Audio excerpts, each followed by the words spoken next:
The McCarrick report published by the Vatican focuses on institutional knowledge and decision-making related to the former cardinal, who was expelled from the cardinalate and the priesthood for crimes against minors and adults. It analyzes the roles of John Paul II, Benedict XVI, and Pope Francis in Theodore McCarrick's trajectory within the Church. The report states that in the year 2000, John Paul II made McCarrick Archbishop of Washington, and later a cardinal, despite rumors of sexual abuse committed by the latter.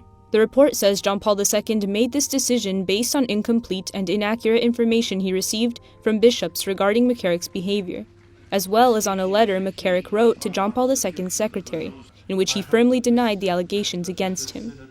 The report makes very clear that he brazenly lied to John Paul II in the letter he sent after some cautions were raised about his appointment to Washington. Pathological liars deceive people, including saints.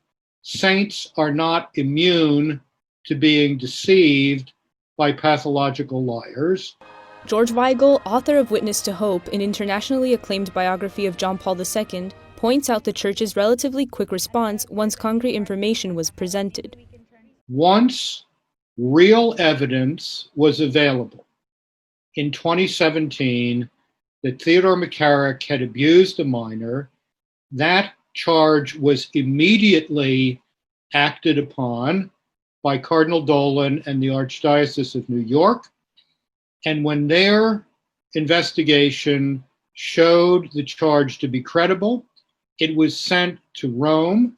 Weigel also points out that much has changed in the 20 years since Theodore McCarrick made his way up the Church's hierarchical ladder. For example, the Holy See has set up various protocols to facilitate reporting and investigating cases of abuse within the Church.